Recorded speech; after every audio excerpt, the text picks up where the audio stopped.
This episode may contain content of a graphic nature, including descriptions of physical and sexual violence against adults, children, and animals. Listener discretion is advised. While your wife was working, you and your friend were at Lockmore, one of the most prestigious golf courses, smoking weed and doing cocaine. When he asked you how life was, you said, "I'm living the dream." While your main slave, your wife, was required to work 12-hour days to maintain a fantasy life that you were allowed to live. You were free to sharpen your manipulative skills by being involved in the BDSM lifestyle. What I learned about that lifestyle from this trial is this. It's predicated on consensual exchange of power between the dominant, the master, and the submissive, the slave. You managed to manipulate that consensual lifestyle into a tool. It was your arsenal to prey on vulnerable women. This is not what the lifestyle is about, but you manipulated it, and you use it to torture your victims mentally and physically. Master Bob, jack of manipulation, master of none.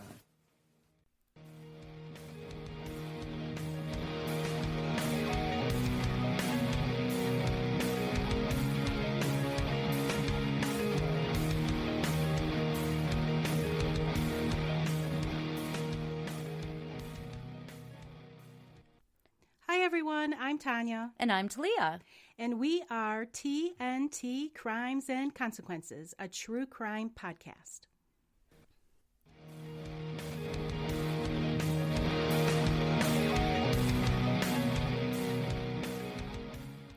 Hey Talia. Hi, Tanya. How are you today? I am doing so great because we are doing another episode. Yay! One I want to hear about. This one's crazy. I know, I can't wait. There was so much in this story that I really had to cut a lot out. Most of the information I got for this episode was from a book called Master Betrayal, The Conspiracy to Kill Jane Bashara by Andrew Morlan. But this is actually a local case. This is a local case. This happened in Grosse Pointe, which is a suburb of the city of Detroit. Our story begins on January 25th, 2012, in an alley on the east side of Detroit. There was a black Mercedes luxury SUV. It was parked in the alley and it was untouched, like it hadn't been stripped or anything, which is quite unusual. Where this alley was, there was a lot of abandoned houses and burnout houses, so it was not like a nice place. The vehicle was first discovered by a tow truck driver. Tow truck drivers will patrol the city of Detroit looking for abandoned vehicles because if they get towed to the police station, they get money for it. He called the Detroit police and he reported this abandoned vehicle, and then he drove off. A few minutes later, Detroit police showed up, and they were processing the scene like they thought it was an abandoned or stolen vehicle. Imagine their surprise when the body of 57-year-old Jane Bashara was in the back seat. Homicide detectives were called, and they observed the following. There were no footprints or signs of a struggle outside the vehicle, which made them believe it was not where Jane was killed. Additionally, they noted several items with considerable street value were still intact on the car, like the airbag, the tires, etc. The airbag? Yeah, you can sell the airbag. I had no idea. Now, next time I'm in a pinch. Gonna jam the airbag Like, out. honey, can you get my airbag out for me? I'm going to sell it. They also found the vehicle key on the driver's side floor. They ruled out carjacking because a car wasn't stripped. And probably wasn't reported missing either. It wasn't reported missing. And they ruled out robbery since Jane's purse was in the car. All of her purse and all of the belongings were strewn about on the passenger side floor in the front. And there was like her checkbook and some medication, her phone, and like I said, the car key. So there was no robbery. Jane's body was found on the back seat with her knees and feet on the floorboard. So she was kind of like bent over the back seat. She was dressed in sweatpants, house slippers, and a black down jacket, which appeared to have been put on her after she was dead or unconscious because it was on backwards and her arms had been stuffed inside of it, but her hands weren't through the hole. Her slippers were not on her feet, but they were found clean. They had no debris on them, and they were under her body. Her feet did have remnants of some vegetation, like maybe some leaves or something. It was the winter time, so I imagine it was probably either dirt or leaves. She had an injury to one of her ankles, which was caused by someone pushing the driver's seat back after placing the body in the back seat. So we're thinking this was probably somebody tall that had driven her car wherever it was abandoned. And it caught her foot between the driver's side door and the seat. Ow. But I'm assuming she was dead. Yeah, I believe she was dead when that happened. Police believe there had been a struggle based on some bruising that was starting to show on her on the side of her face, which indicated she'd either been hit or it was the result of some kind of pressure being applied. She had one fingernail that had been broken off, but it was still hanging on her finger. After finishing their initial scene investigation, police had Jane's vehicle taken to the Wayne County Medical Examiner's office, which is located in Detroit, and her body was still inside. They towed her vehicle. The medical examiner would find later that Jane had been strangled and her windpipe was crushed due to someone stomping on it. Jane had been reported missing by her husband, Bob, the evening before her body was found. So I'll tell you what happened that day before. The day before, which was January 24th, started off as a normal day for Jane. It was a work day, and Jane woke up, went through her morning routine, and she left for work about 7:15 a.m. Before leaving, her and her husband, Bob, of nearly 27 years, had a discussion that they were going to meet back that night to do taxes around 8. Coworkers reported that Jane had been at work all day and had left work around 4:11. What did Jane do for a living? Jane worked as a marketing executive for an energy company. Upon leaving work, Jane called her daughter Jessica, where they discussed a summer job that Jane was helping Jessica get. How old is Jessica? Jessica is probably adult? about 20. Yes, at this point. She's at college age. Jane was helping her get a summer job through the business connections she had. And Jane ended the conversation as she pulled into the driveway of her home around 4:33. She and Jessica made plans again to talk once more that night about the job. Cell phone tower records show that her BlackBerry stayed at the house until 6:26 p.m. So when I'm precise with these times, it's from cell phone records. Jane's husband, Bob, told police that Jane had tried to call him about 4:40, but he couldn't answer because he was cleaning up an alley behind a couple of properties that he owned. The property housed the Hard Luck Lounge and Dylan's Raw Bar, which are both located in Grosse Pointe Park. So he owns some businesses? He owned the buildings. He owned a lot where of buildings. Businesses were at. Yes. And for people that don't know Grosse Pointe, it is an older, old money? Yes, it's a area. very wealthy suburb. And there's lots of different Grosse Pointes. There's Grosse Pointe Park, Grosse Pointe Woods. Grosse Pointe Eel or something like that. All kinds of places. And the weirdest part about Grosse Pointe is that, so you can be in Detroit, and as you leave Detroit, it's very, very bad. Scary, seedy area. And then, bam, you're in these, $1 million houses. Yes, it's crazy. It's so crazy. Bob said that he called Jane back at 4:46, and Jane told him she was on her way home and that she wouldn't be home until 5:15. And we already know that's incorrect because, according to cell phone records, Jane got home at 4:33. Bob also said he told Jane he would be home around 7:30 or 8 to work on the taxes. Bob told police he came home around 8 p.m., found the television on, Jane's backpack in the mudroom, and her work ID upstairs. But there was no sign of Jane, her purse, or her black Mercedes SUV. He texted one of Jane's friends that she had had for over 20 years. Her name is Deborah. He texted her at 8:15. He asked her if she'd heard from Jane.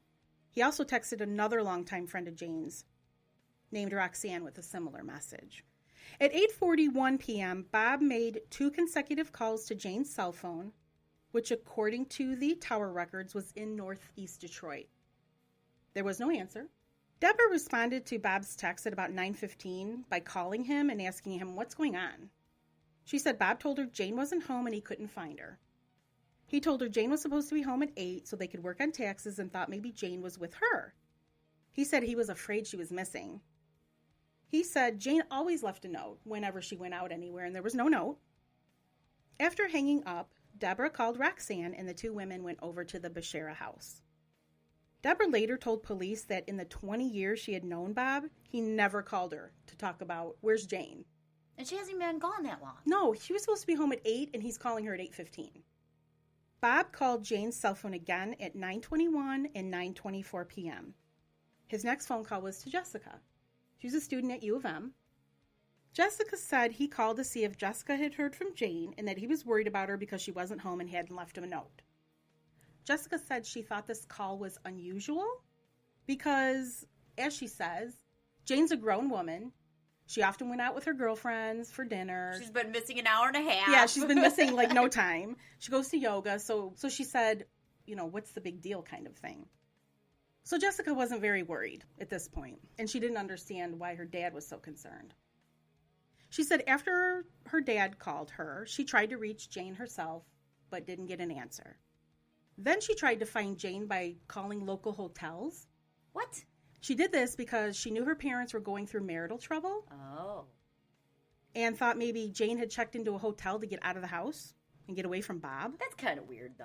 I thought it was very weird. You're going to just check local hotels for your mom. I know, right? Like, I thought that was very strange. But maybe she had done it before. Maybe. The book didn't say like that, but maybe she had done it before. Jessica thought it was strange she couldn't get a hold of her mom because they had that plan, like, to circle back the conversation about the summer job. But she thought Jane must be busy with something and that they would talk the next day.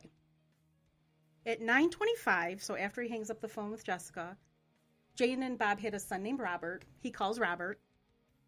Robert was settling into his new home in Burlington, Iowa. And Robert was the oldest, so he had already graduated from college and he was starting a new job in Iowa. How many kids do they have? The 2. Robert said that Bob called him to see if he had heard from Jane. And he expressed the same concern he did with Jessica. Robert said, like Jessica, he didn't understand the concern and thought that maybe Jane was out running errands.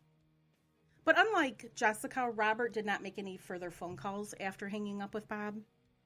Deborah and Roxanne, Jane's friends, arrived at the Bashara home around 9:45. When the ladies arrived, Bob took them all over the house, and this was really strange. What he did was he took them around to all of the rooms in the house. He would flip on the light and go, "Oh, she's not in here." And then, she's hiding under the bed? I know. It was really strange. They checked all over the house. Jane wasn't home. Roxanne remembered that she and Deborah thought that Bob's extreme concern was strange, especially considering he didn't even seem visually upset. And Roxanne recalled later that even though Bob led them all over the house, he did not take them out to the attached garage. At 10:08 p.m., Bob calls his mother, Nancy, and asks her to come over. She said he sounded very upset, and he also asked her if she could stop at St. John's Hospital, which is close by, on her way there. He said there was a Jane Doe there, and he wanted Nancy to check out to see if it was Jane. How do they know that? Well, I don't know how he knew that because phone records indicate that only one call was made to St. John Hospital, and that was at 11:01, which was about almost an hour after he called his mom. And Nancy did not stop at the hospital, FYI. Because it's stupid. Because it's stupid. At about 10:36 p.m., without mentioning it to either Deborah, Roxanne, or Nancy, Bob made his first call to Grosse Pointe Park Police. And he told the person who answered the phone that Jane had been missing almost 3 hours and her vehicle and her purse were gone. He told the dispatch that he called Jane's friends, he called their children, and no one had spoken to her, and he had called Jane's cell phone several times with no answer. Dispatch told Bob that they noted Jane's vehicle, make and model, and license plate in their system, and they offered to put out a lien. It's a network that connects nearly all law enforcement agencies in Southeast Michigan. It's used to specifically find missing persons. It's almost like an APB, Yeah. but for missing people. But Bob declined at that time to report anything in lien.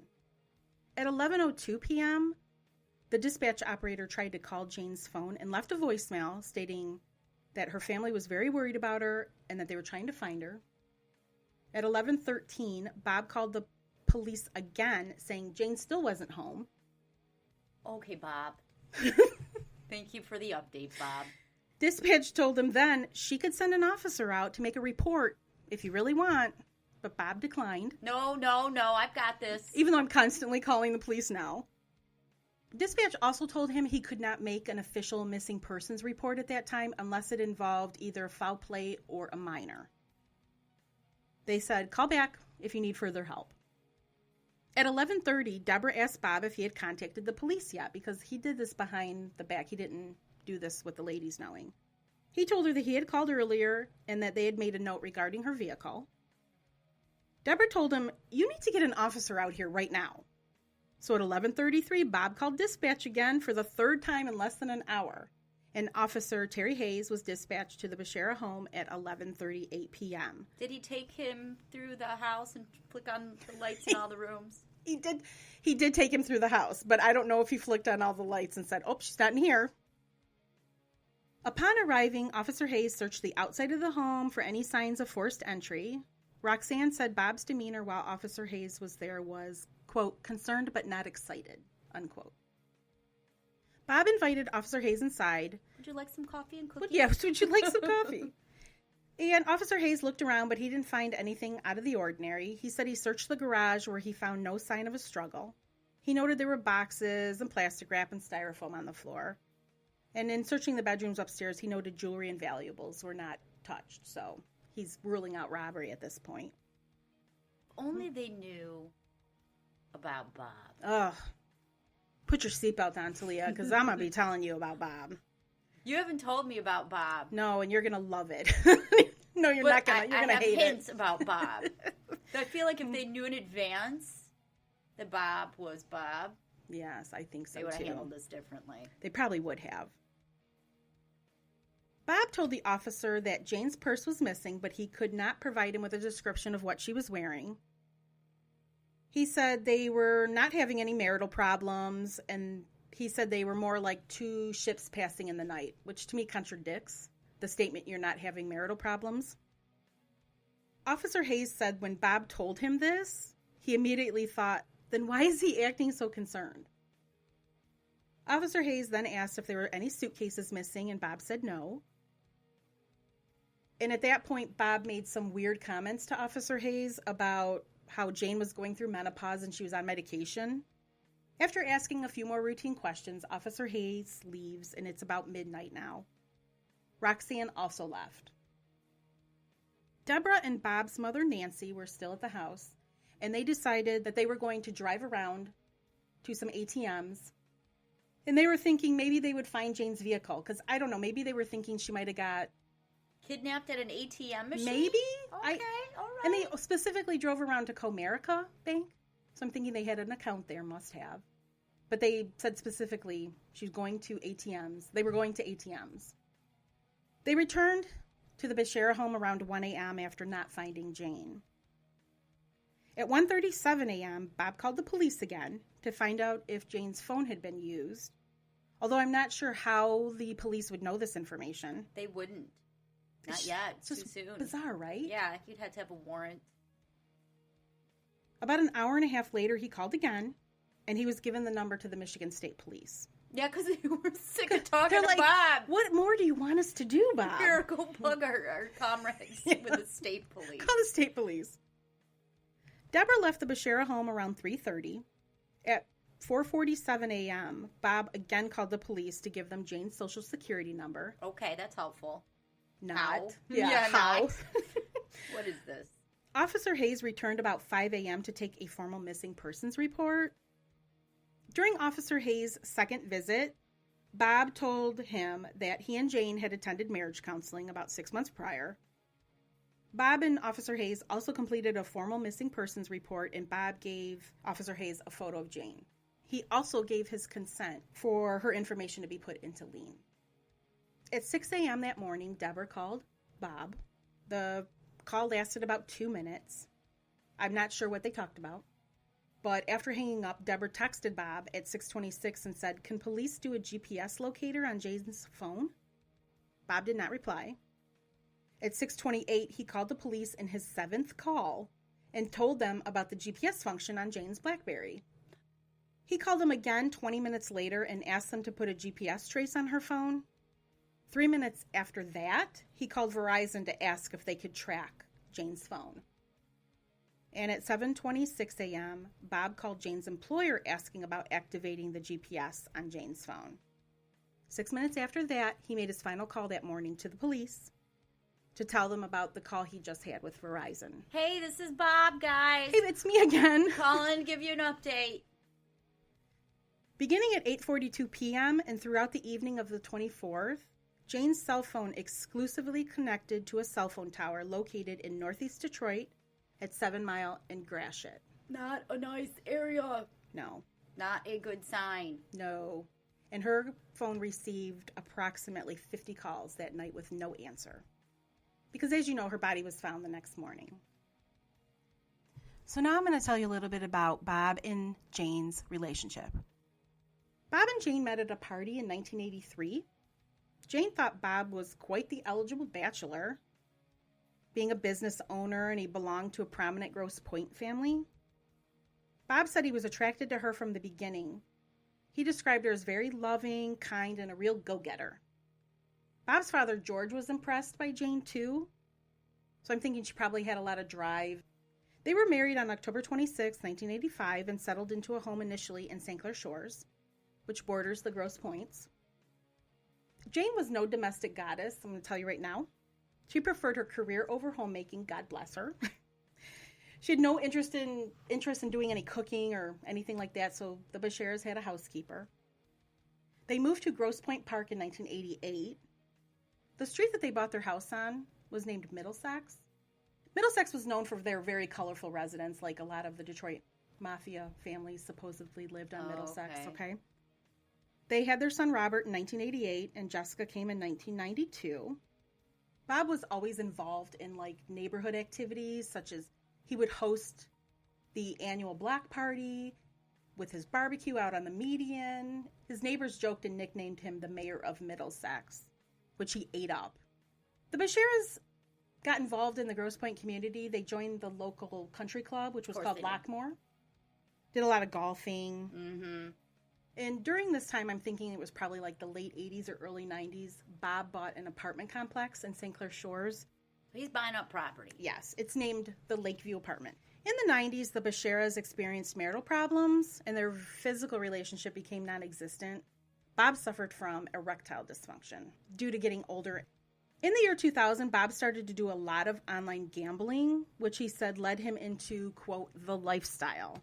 The lifestyle. Which is a very polite way of saying his interest in BDSM, which is bondage, dominance, and sadomasochism.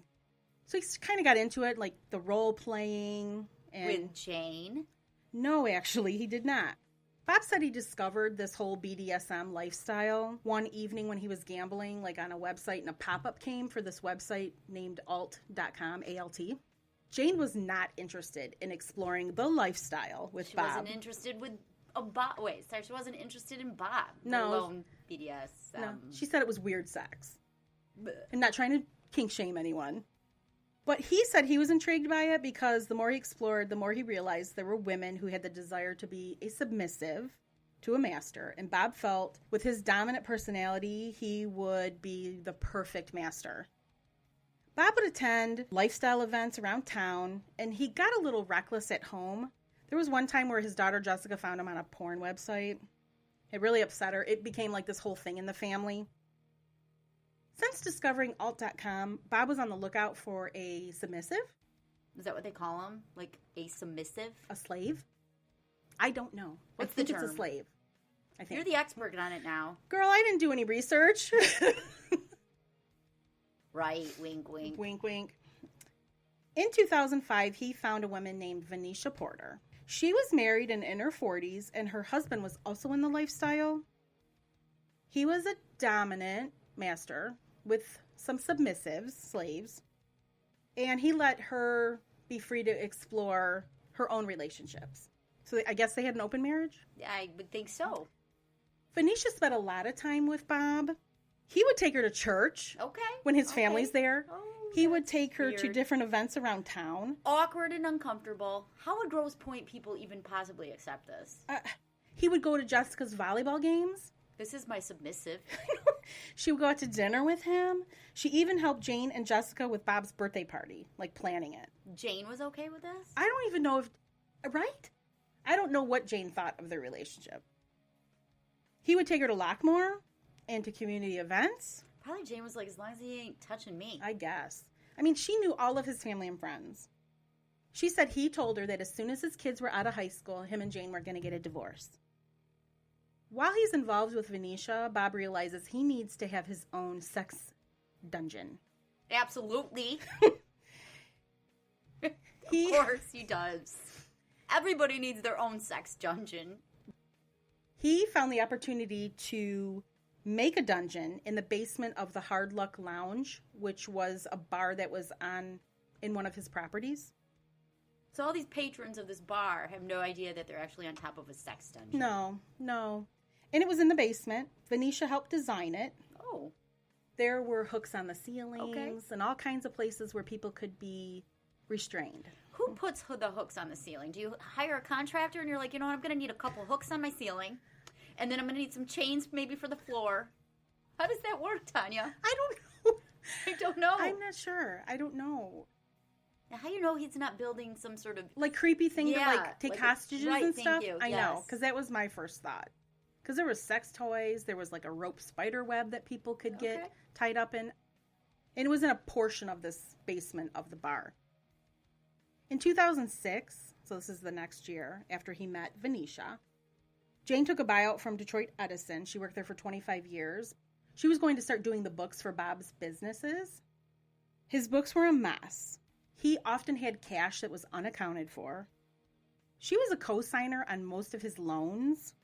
He rarely made regular payments, so their credit was in the toilet. The books were such a mess, Jane had to hire an accountant who made a disturbing discovery. Bob forged documents to hack into Jane's 401k and had withdrawn $10,000 from it. And Jane's 401k, there was reports it was between, I think, like $500,000. I was going to say, we do divorces. I know the 401k for Jane had to be a lot. She started saving for that 401k as soon as she could, like graduating from college. Soon they had to borrow $20,000 from Bob's mom, Nancy, who also paid Robert and Jessica's college tuition. What? How do they not have this enough together with their kids' college and stuff? Girl, I mean, they're in Grosse Pointe. Their finances are a mess. He's the mayor of Middlesex. Come on. The combination of having to borrow money from Nancy and the economic slump that the U.S. had in 2009, Jane had to go back to work. Yeah, Michigan got hit hard with that. It did. I'm surprised she was able to even get a job. And the company that she joined was the same company that she worked at when she died. Energy company. Yes. Everybody needs energy. Once Jessica went off to college, Bob said he had a conversation with Jane about divorcing. But Jane wasn't ready to accept the end of her marriage. What, girl? If the marriage is over with. She told Bob she wanted to try counseling, so they did try counseling. Okay. She even planned a trip for her and Bob, which she told Jessica later was a trip that saved their marriage. Unfortunately, it didn't last. Surprise. Because about 2 years before Jane's body was found, their marriage was definitely deteriorating, and Bob was getting more and more involved in the lifestyle. Because it wasn't deteriorating when he got Venetia and had a sex dungeon. Seriously, right? I'm so confused by this. And bringing her, by the way, everywhere. To all the functions. Wouldn't you think it was strange if your husband started bringing another woman? Humiliating. It would be humiliating. Even if you tried to pass her off as a friend? Come on, really? This is my husband's good friend, Venetia. Fuck that. In August 2008, Bob met another woman named Rachel Gillette on the alt.com website. He was still seeing Venetia at this time. So now he's cheating on Venetia. He's cheating on Venetia that he was cheating on Jane with. Rachel wanted to explore the life as a submissive. She was a single woman. And she said on her profile she was looking for a single man. Bob responded to her profile anyway, telling her he was a widower. Their relationship started. Rachel said that Bob told her early in their conversations he had been widowed for a few years and he was raising a daughter as a single dad. He didn't admit to her until much later that he also had a son and a wife. There was one evening when Venetia was waiting for Bob at a local restaurant. They had a date set up. After waiting a while, she called him, and he said he was delayed because he was showing the dungeon to a friend. Venetia was pissed, so she marches over to the Hard Luck Cafe. You don't show my dungeon to nobody. And she goes into the dungeon and she finds Bob and Rachel there. She said it was clear sexual activities were planned and she lost her shit. She started yelling at Bob and begging him not to do this. And she said she humiliated herself by causing this scene in the dungeon. She said that Bob kicked her out and took her key. And he was done with her and their relationship ended because he said she was too needy. Listen, there's only so much of Bob to go around. He's doing the best he can. He really is. Now, at this time, is his penis working? No. Okay. He still suffered from erectile dysfunction. This is making it very confusing But now. he replaced that with several other things. Okay. Okay. He had a strap-on that he used. Okay. All right. I'll cut that You out didn't if you need want me You to. didn't need to go there for our listeners. God. Bleh. A man wearing a strap-on. Yes. Okay. I'm not judging. I mean, I kind of, but I'm not judging, not judging.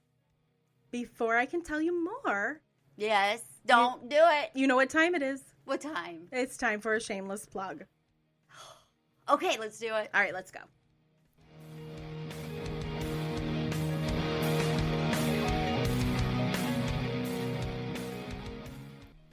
Hey everyone, if you go to our website, tntcrimes.com, you can find full unreleased episodes available for individual purchase.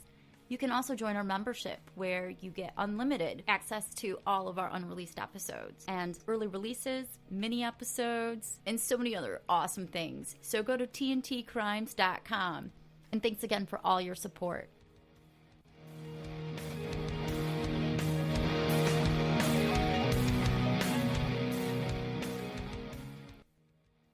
Okay, Talia, are you ready for the rest of this crazy-ass story? Only if you promise to say the word strap-on again. Oh, I probably will later. Or erectile dysfunction. I'm ready. Okay. Bob and Rachel, their relationship took off. That's beautiful. And he did a lot of the things with Rachel now that he used to do with Venetia. Started taking her around town and taking her to church and all these things. He's such a godly man. Rachel became collared to Bob, Oh. which is a ceremony in the BDSM Oh. world that's similar Oh. to becoming engaged. Oh, collared. Yes. The collar was symbolic, much in the way an engagement ring is, and was usually made of black leather with metal studs, and sometimes had D-rings on it, which were used to attach a leash or some type of restraints to the collar. And let me guess, she's the one that wears the collar. She is the one that wears the collar because she's the slave, Talia. Bob's the master. But as the relationship grew, Bob would not give Rachel his address. She started becoming really suspicious that even though he said he was a widower, she found a piece of mail in his car that was addressed to Jane. That's a big sign. That's a big hint. Yes, so she did what everybody would do. She Googled Jane. She didn't find much on Bob, but she found a bunch of information on Jane.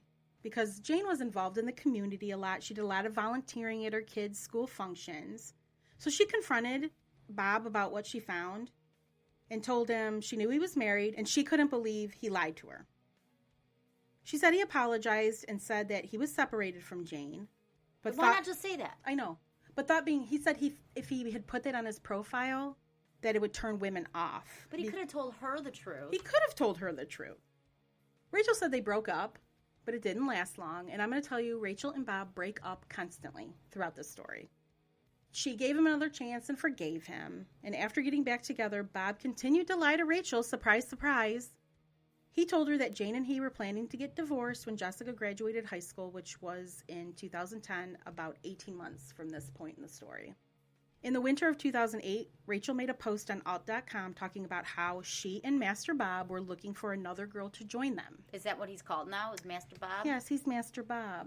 They interviewed several women over the next couple of years, but nobody stuck. And when I say interview, I say Bob visited them and had sex with them. In the summer of 2009, Rachel was spending about 3 to 4 nights a month with Master Bob in his dungeon. And by that August, she began to rent an apartment above a restaurant that was part of Bob's rental properties. And they began to meet more frequently then, several times a week to multiple times a day. They were in constant contact via phone, text, and instant messages on alt.com. And remember I told you that he told Rachel that when Jessica graduated high school that he was going to divorce Jane? Well, he told her now, again, that was being pushed off until Jessica started college. Bob gave Rachel a diamond ring in February 2010, and it was a family heirloom that was supposed to go to his daughter eventually. What a dick. I know. Rachel said Bob wanted her to wear it on her left hand like an engagement ring, but she said, I am not wearing it on my left hand until you're actually free. So she would wear it on her right hand. She had no problem wearing it on her right hand. At the start of 2011, Bob and Rachel's relationship was kind of at a standstill. Bob was supposed to have divorced Jane by now, but he was still married to Jane, and he was still lying to Rachel. He's told her now that even though him and Jane were living in the same house, he slept in the spare room. However, there was a time where Bob had to stop at the house to feed the dog when he was with Rachel, and Rachel saw his sleep apnea machine in the master bedroom, and she said there was no way they weren't sleeping in the same bed. By that spring, so now it's 2011, Bob told Rachel his divorce was final. Rachel asked to see the divorce judgment, but Bob always had an excuse, and he never showed it to her. And there was no judgment of divorce because he was still married to Jane and lying to Rachel. Bob and Rachel went house hunting. They found a home in Grosse Pointe Park that was about 13 blocks from the Middlesex home. In October 2011, he was telling one of his friends about this new life he was planning with Rachel. It was a friend of his at Lockmore. His name was Robert. And during the conversation, he also asked Robert if he knew anyone that could rough up someone because he said he was having problems with a difficult tenant at Lakeside Apartments. Before Bob and Rachel could close on the house, the realtor needed to know Bob's marital status because, as you remember through your practicing law, Michigan had dower rights. So that meant the deed to a home specifically had to state the marital status of the purchaser because a woman would be entitled to claim part of her husband's property. The closing date on the home was set for January 27th, 2012. On January 20th, which was 4 days before Jane was killed, Rachel insisted on seeing Bob's divorce judgment.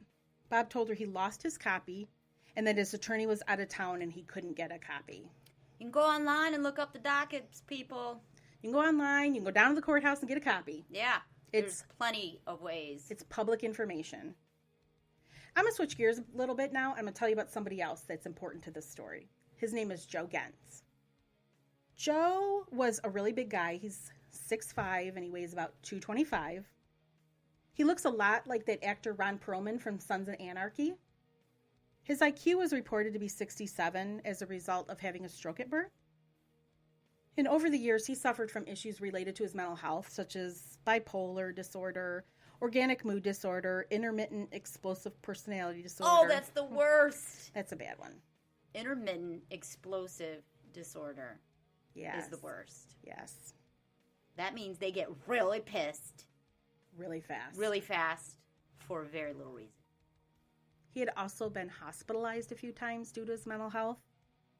Joe comes into our story because Bob knew a man. I'm going to tell you about another person. There's a lot of people involved in this story. Joe comes into our story because Bob knew a man named Steve Thibodeau. Steve Thibodeau owned a furniture and appliance store named Steve's Furniture and Appliance in Detroit. Makes sense. Bob had business dealings with him due to his apartment complex, like he would get furniture and appliances from Thibodeau. I'm going to call him Thibodeau because there's several Steves in this story too. Please do. Thibodeau asked Bob if he could help out one of Thibodeau's friends, who was Joe. He said, "Can you hire Joe for handyman duties? Joe is trying to get on his feet. He lost custody of his daughter, and he's trying to get custody back, and he really needs to have like a stable job and a stable place to live." And Thibodeau was helping Joe get on his feet. Oh, and by the way, he's got intermittent explosive disorder. So Bob said sure. And he told Thibodeau, "Give Joe my phone number." So is he going to hire him like a handyman kind of a thing for his Yes. apartments and stuff? Yes. Gotcha. Okay. But that fall, Bob asked Joe to come by his house to help with some household cleanup projects. And according to Joe, at that meeting, Bob asked him if he would kill Jane and he would pay him $5,000. Joe also mentioned that in addition to the cash, Bob told him he would give him this old Cadillac he owned because Joe did not have a car. Bob told him also that he was on a deadline to get this done, which was fast approaching. So this is like 4 months before Jane is killed. Joel told several of his friends about this plot of Bob asking him to kill Jane, but he never mentioned Bob by name, certainly not by his last name. He would refer to him sometimes as my friend Bob or my boss Bob, and his story changed a little, but only in like the amount of money that Bob offered him. The story to kill Jane was always the same to his friends. One friend of Joe's said that Joe told her somebody offered him money to put a hit on somebody else to hurt a lady in Grosse Pointe. And when the friend asked, who's behind this? Joe replied that it was Bashara. I think he was trying to say Bashara, but couldn't remember. You know, Bob should not ask somebody with an IQ of 67. He shouldn't be asking people he don't know. Yeah, I mean, I'm just saying Messy. The average IQ is 100. So you're going to get somebody with a 67 IQ, they're not going to be keeping secrets. This friend also said that during this conversation, she said, well, maybe this person isn't serious. Maybe they're just joking. And, ha ha ha. You know, ha ha ha. And Joe said, oh, no, they're serious, all right. And nobody cared to tell the police or anything? This friend told Joe, you need to go to the police. I'll take you there. Good advice. But Joe declined. So now I'm going to tell you what really happened to Jane on January 24th, 2012. She arrived home from work at 4:33 and Bob was home. Bob was home. At approximately 6 p.m., Joe came to the Bashara house, and Bob met him, led him into the attached garage. Joe said he came to the home under the premise of he was doing some handyman jobs. And when they were in the garage, he asks Bob, do you want me to move these boxes out? Which, if you remember, there was a lot of stuff in the garage. And Bob said, no, I want you to take out my wife. Joe said Bob was yelling at him because he was on a deadline and that he was giving Joe this money in a car. And this commotion that these two were having caught Jane's attention because she came out to the garage. Joe said she was yelling at Bob, like, I want this fucking shit out of here, like referring to all his crap. She's like, you need to take your goddamn clubs to Lockmore. And I don't know why she's so angry, supposedly, coming into the garage like this. But while Jane is yelling at Bob, Bob said to him, shut the woman up now. And Bob pulled out a .32 caliber handgun and says to Joe that Joe is either going to take out Jane now or he was going to take out Joe. Why doesn't Bob just kill her? I know. He's got a gun in his hand. I don't know. He's right there. Joe goes up to Jane and he gives her like a karate chop on the back of the neck, which causes her to be knocked down, and she's on the ground and she's yelling for Bob, and Bob tells Joe to choke her. Now there's a struggle between Joe and Jane is asking Bob for help, and he's telling Joe, take care of her. Joe is choking Jane for several minutes, and when she either passed out or died, he gets up and stomps on Jane's neck, crushing her larynx. Oh, that's really, really sad. Yeah, and according to the medical examiner, the act of crushing someone's larynx would have made a very loud pop sound, which I didn't know. I didn't know that either. So they had to have heard that. At this point, Bob instructs Joe to make sure that Jane was dead and to put her body into her car. Joe said he put her feet in the car and Bob put her head in. And then Bob went into the house and got Jane's purse. He emptied the purse in the front passenger seat, like how the police found it. Her BlackBerry was in her purse, so that also ended up on the floor. And this is where Bob put the jacket on Jane. Joe drove Jane's car to Detroit and dumped her vehicle with her in it in the place where it was found. There was actually a neighbor of the Basharas who saw Bob drive away, and then he saw Jane's car drive away right behind it. And that neighbor later identified the driver of Jane's car as Joe. After Jane's murder, Bob drove to the Hard Luck Lounge and began cleaning and sweeping up the alley behind the bar.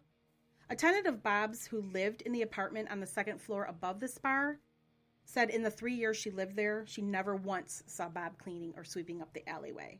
About 6:45 p.m., Bob went inside the Hard Luck Lounge, ordered a drink, and he told the bartender he was meeting a friend, and then went to sit in a booth. About 10 minutes later, a man joins Bob, which was a friend of his named Michael, who was not involved in the murder at all. The bartender noted that after remembering this conversation, she thought Bob telling her his plans was kind of weird because he never did that. He was in there all the time. Bob and Michael stayed at the Hard Luck Lounge until about 8, and Bob drove home. The friend realized later that Bob was trying to make an alibi. At 7:47 p.m. that night, Joe was captured on a video camera that was at the McDonald's located at the corner of 7 Mile and Gratiot, very close to where Jane's car was found. He walked there. I wouldn't do that. He ordered food. He used the bathroom. After eating, he took a bus to the Detroit-Grosse Pointe border. He visited a liquor store, bought a pack of cigarettes, and then he met up with a friend at a bar called My Dad's Bar, which was about a block from where he lived, and he was there from 9 until midnight. Days after Jane's murder, Bob appeared on TV news programs. I don't know if you remember, but he was all over the news at the time. In one of the interviews that he did, Rachel saw. Bob had called her on the 25th to tell her that Jane was dead, but he hadn't had much conversation with Rachel in the next few days. But they were still together. Yeah, they weren't broken up at this point. During the interview, Bob referred to Jane as my wife and my girlfriend. And at that moment, she knew Bob had been lying about everything, which I don't know why this came as a surprise to her, considering he lied about everything. Rachel realized the life that Bob had promised her, the house and all this wonderful, beautiful life they were going to have, was never going to happen. On January 27th, which is now 3 days after Jane's murder, Bob was named a person of interest in her case. He continued to maintain his innocence during interviews with the press and would insist that Jane had been carjacked. Within a few days from there, Rachel went to the police and told the police everything about her relationship with Bob, and she broke up with Bob for good.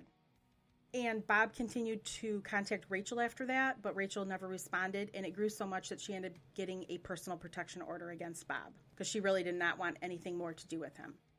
On January 30th, police went to Joe's house, and they asked him if he knew Bob Bashara. At first he said no, but quickly said, "Oh yeah, but it's been a while." They asked Joe to come down for questioning.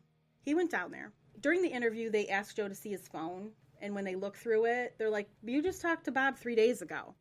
And despite them laying on the pressure saying, we know you had something to do with this, he denied having any involvement in Jane's murder.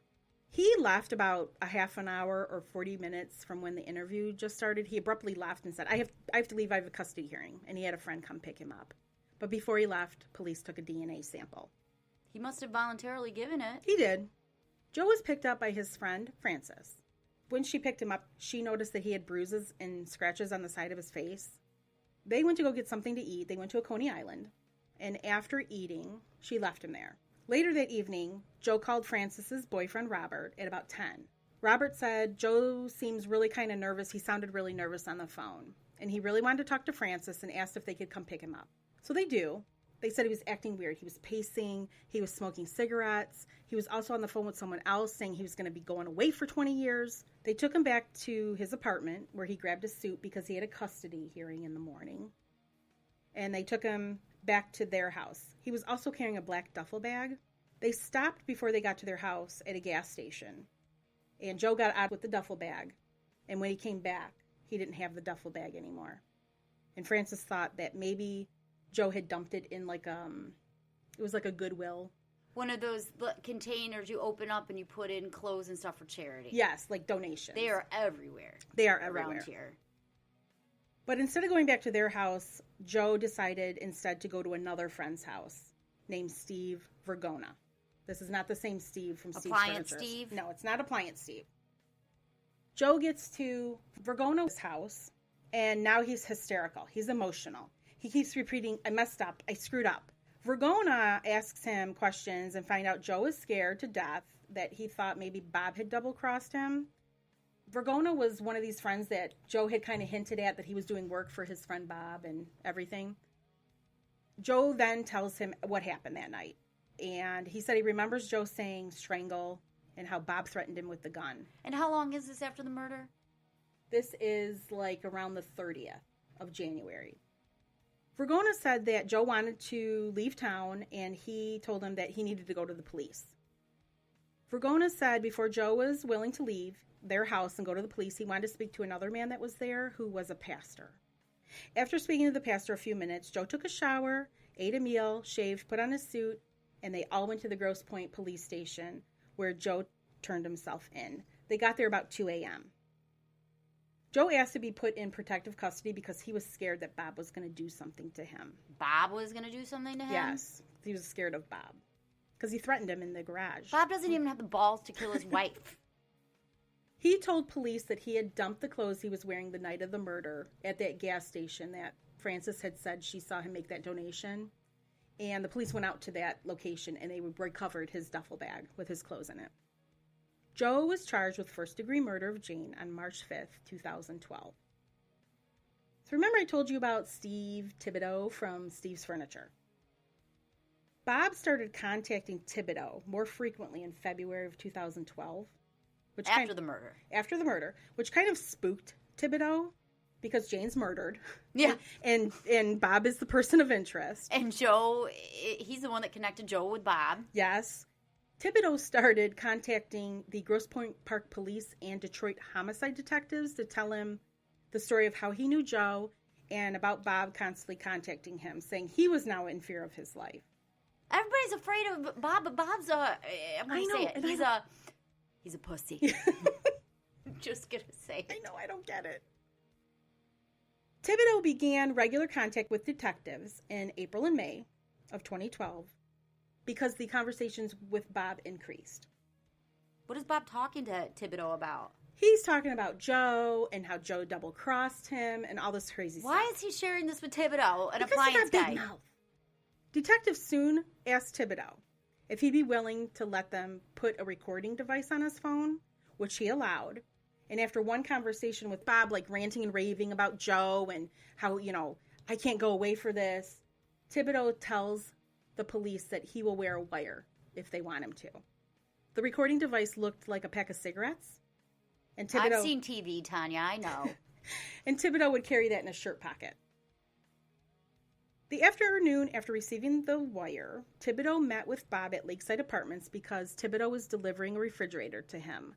Bob started a conversation with Thibodeau about Joe. He said, "This Gentz guy is going to throw me under the bus." Joe Gentz? Yes. "He came over my house looking for money, looking for me. You know what I mean?" Thibodeau responded, "Yeah." Bob continued. He said, quote, "I gotta get Joe. If I can't get him, it's my life. Are you wearing a wire?" No, of course not. Thibodeau said Bob stepped forward and started feeling for a wire. Oh, shit. Thibodeau said, "No, it's against my religion to wear a wire. I'm Sicilian." I like that. I like that too. Bob asked him what was on the side because Thibodeau carried a gun. And it was his gun. So he's like, okay, because Bob's really nervous, He's probably paranoid. He's probably extremely paranoid. Bob then leans forward and whispers in Thibodeau's ear and asks him if he knew anyone who could kill Joe or if Thibodeau would kill him. Hey, dude. Hey. Do you know anybody that would murder somebody for me? Thibodeau replied, "Yeah, we could get to the president if the price was right." Because Steve's, this big, scary appliance selling dude. I know. He knows all the connections. He knows He's all got the it connections. Okay. Bob asked him to broker the deal. And this was June 19th, 2012.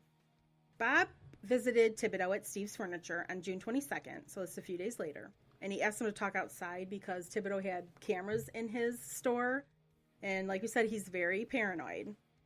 He again patted down Thibodeau and asked him if he was wearing a wire, which he was. But it was that pack in his pocket. And he again asked him if Thibodeau could get to Joe and have him killed. Thibodeau went over the options they could do to accomplish this. He said they could put somebody in the jail who could poison Joe, or maybe put some glass in a salt and pepper shaker. He said if Joe was being moved, they could take him out with a grenade launcher. Oh, absolutely. That's practical. Bob asked how much, and Thibodeau said $20,000. Thibodeau asked when Bob could get the money, and he said he needed a couple days. And as he was leaving, Bob said he would be back in 3 days, which would be June 25th. Bob came back to Steve's Appliance on the 25th, and he laid out $2,000 in cash in front of Thibodeau. Thibodeau said they had agreed to $3,000, but Bob said that's all he could scrape up in the time. That's the down payment. That's the down payment. He then asked Thibodeau for a receipt, which Thibodeau wrote out for $2,000. He asked Bob to sign it, but Bob refused. Bob then says to him he needs the appliances, quote, within 3 weeks, meaning he needed the hit to happen before 3 weeks because Joe was having a competency hearing in July, and Bob wanted the hit to happen before that. Based on these recordings, Bob was finally arrested that same day and charged with solicitation to commit murder. He was sent to the Wayne County Jail and was placed on suicide watch. And according to media reports, he had over $1,000 in cash on him, so he was lowballing Thibodeau. And he supposedly broke down and cried after his arrest. Because he's, as I stated before, a pussy. He was arraigned 2 days later, and bail was set at $15 million. Wow. I know, I was shocked. At this point, his family started to distance themselves from him, like his kids and his mom, because his family had stood by him and had actually been in like news reports. They'd been on the TV, and Jessica actually went on Good Morning America with Bob at one point. Oh, man. I know. That's, now he's a dickhead dad. I know. He dragged his kids in this. And he can't get away with it because it's recorded. Right. The stuff with Appliance Steve. On July 9th, Joe was found to be competent to stand trial. That would be for the murder of Jane. On October 11th, Bob pleads guilty to solicitation to commit murder after accepting a plea. He was sentenced to 80 months to 20 years in prison. On December 12th, Joe pled guilty to second-degree murder on the condition that he would testify in any future court proceedings if he was called to do so. He was sentenced to 17 to 28 years. On April 17th, 2013, Bob was charged with 6 felony charges, which were first-degree murder, conspiracy to commit murder, solicitation to commit murder, perjury, witness intimidation, and obstruction of justice. In May of that year, so it's the next month, he was moved to a cell with a man named Larry Ellington. They spent 22 hours a day in their cell, and they got to know each other really well. I would think so. Larry said Bob told him about his kids, he told him about the lifestyle, and about he had 4 slaves, which was quite a shock to Larry, who was a black man. He had no idea what the hell Bob was talking about. Bob had 4 slaves? 4 slaves. They interviewed a couple girls while he was with Rachel. Oh, yeah, you told me about that. But nothing stuck, like permanent. Bob's just boasting now because he's a dick. And erectile dysfunction. I don't get it. Oh, he did not tell Larry about that part. They also discussed Jane's death. One day while they were playing cards, Larry said to him, quote, "You know you killed your fucking wife, man." And Bob said, "No, I didn't kill her." And Larry responded, "Well, you had her killed. You paid Joseph Gentz to kill your wife." Bob replied, "That's why I need that fucker out of the way. I can't believe they're going to believe that fucking retard over me." And excuse me for saying retard, but I'm just quoting Bob. I thought he was already found guilty. He was. So why you need Joe out of the way now? Because Bob's hearing hasn't come up. His trial for murder. He was tried for solicitation to commit murder for... Joe. Yes. Because of the tapes with Larry. Oh. I'm sorry, Bob has a lot going on, okay? Bob is conspiring with everybody, okay? And he's now going to ask about telling another person he needs to take out a person. What part of doing that isn't working, dude? They're just going to get caught. He told Larry that Joe was at the Macomb Correctional Facility and asked if he could reach out and touch him, quote. Larry said he could. Bob had heard that Larry had been a member of something called the Moorish Science Temple of America in his youth. Bullshit. What is this? It's like a distant cousin to the Nation of Islam, which has a large following with black prisoners in Michigan. And Bob believed that Larry would have a way of getting things done because he belonged to this secret society or whatever. For the record, Larry says he's no longer active in the Moors. And in addition for requesting Joe to be killed, Bob told Larry he wanted Steve Thibodeau killed now. Larry told him it would cost him $5,000 to $10,000 apiece. Larry asked him, "How are you going to pay?"